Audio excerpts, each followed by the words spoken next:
Selamat pagi, siang, sore, atau malam, Pak Irwan, Bu Setia, dan teman-teman sekalian. Perkenalkan, nama saya Stefanus Bayu Sindiwijaya dari Kelompok 4 Statistika. Pada kesempatan kali ini, saya akan mempresentasikan paper terkait bagaimana pengaplikasian statistika dalam dunia pangan.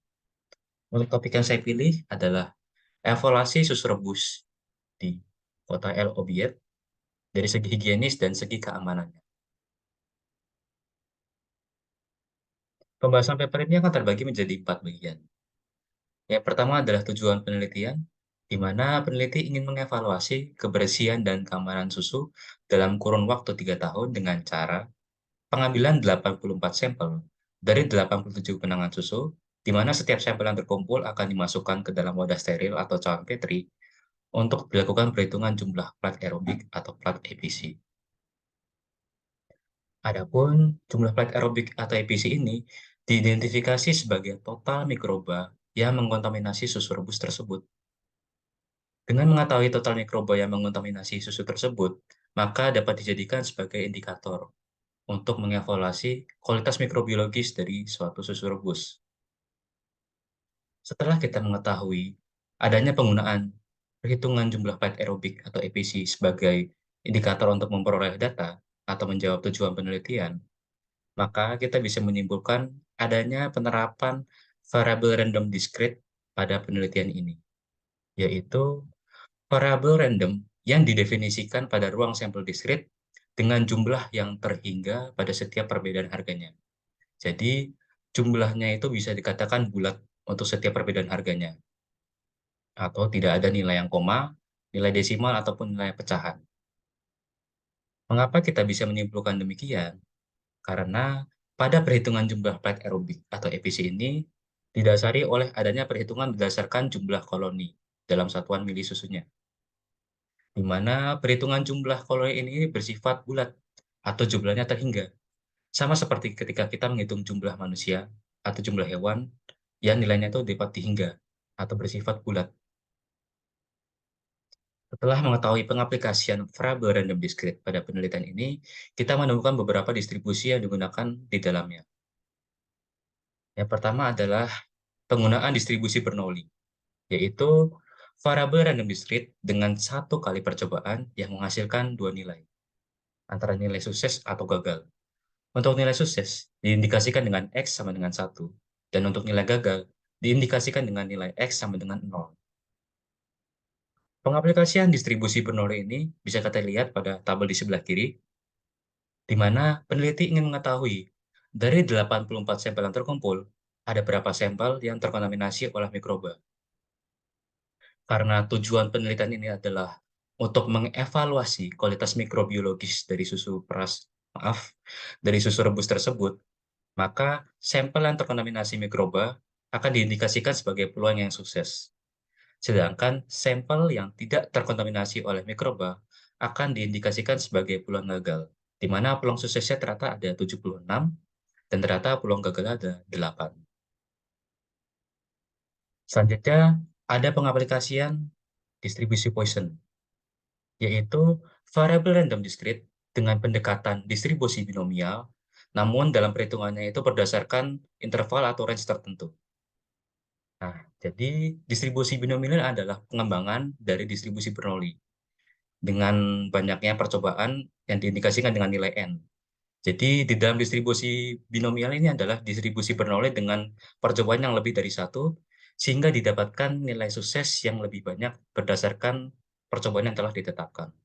Kita akan coba lihat formulanya terlebih dahulu, di mana nilai X ini adalah jumlah percobaan yang telah ditetapkan pada distribusi Poisson, dan untuk nilai lambdanya ini adalah nilai rata-rata dalam interval atau range tertentu. Kita akan kembali. Pengaplikasian distribusi Poisson ini bisa kita lihat pada gambar di sebelah kiri atau di teks sebelah kiri, di mana peneliti ingin mengetahui berdasarkan perhitungan EPC, jumlah koloni bakteri yang dapat dihitung itu berkisar 30-300. Untuk jumlah koloni bakteri yang ternyata terhitung di bawah 30, itu akan dianggap sebagai peluang yang gagal. Dan juga berlaku untuk jumlah koloni bakteri yang ternyata setelah dihitung itu di atas 300. Itu juga akan dianggap sebagai peluang gagal. Dari 84 sampel yang dikumpulkan, Ternyata terdapat 10 sampel yang terhitung jumlah koloninya di atas 300, maka dianggap sebagai peluang yang gagal. Terdapat juga 12 sampel yang ternyata setelah dihitung jumlah koloninya di bawah 30, maka dianggap juga sebagai data yang gagal. Nah, ternyata dari 84 sampel ini, ada 54 sampel yang terhitung jumlah koloni bakterinya berkisar di antara 30 sampai 300. Maka, dengan adanya pengaplikasian distribusi Poisson ini, peneliti dapat mengetahui dari 84 sampel ditetapkan, ada berapa sampel yang dianggap sukses dalam interval dengan memanfaatkan interval efisi, yaitu berkisar antara 30 sampai 300 jumlah koloni bakteri. Selanjutnya, kita menemukan adanya pengaplikasian distribusi hypergeometri untuk mendukung data dari slide sebelumnya. Kita akan coba lihat formulanya terlebih dahulu. Jadi untuk nilai N itu adalah banyak populasi atau banyak percobaan yang telah ditetapkan, dan nilai suksesnya diindikasikan sebagai nilai K. Untuk memperoleh peluang yang gagal, itu dicari dengan cara pengurangan antara nilai antara banyaknya percobaan yang telah ditetapkan dengan nilai sukses yang ditemukan. Kita akan kembali ke slide berikutnya. Kita bisa lihat pengaplikasian distribusi hypergeometri ini pada tabel di sebelah kiri, di mana dari sampel yang telah terkontaminasi peneliti ingin mengetahui secara lebih lanjut atau secara lebih kompleksnya dengan berbagai macam percobaan atau perlakuan, ada berapa sampel yang sekiranya terindikasi steril atau bersih, dan ada berapa sampel yang terindikasi kotor. Kita bisa lihat banyaknya percobaan dengan tabel pada di sebelah kiri ini. Ada manual with water, ada manual with water and soap, dan semacamnya. Dan setelah pengaplikasian banyaknya percobaan ini didapatkan dengan hasil seperti berikut. Untuk nilai sampel yang bersih terdapat 66, nilai sampel yang kotor ada 18. Karena tujuan penelitian ini sama seperti slide sebelumnya, yaitu untuk mengevaluasi kualitas mikrobiologis dari susu rebus tersebut, maka nilai sampel atau jumlah sampel yang ternyata adalah kotor itu diindikasikan sebagai peluang yang berhasil. Sedangkan untuk sampel yang ternyata diindikasikan bersih, itu ditujukan sebagai peluang yang gagal karena tidak ditemukannya kondisi yang tidak higienis atau kondisi yang tidak aman. Selanjutnya, kita akan masuk ke kesimpulan. Kesimpulan yang pertama adalah ternyata susu rebus yang ditawarkan di kota El Obeid ini tidak higienis. Kita tidak bisa menjamin keamanannya.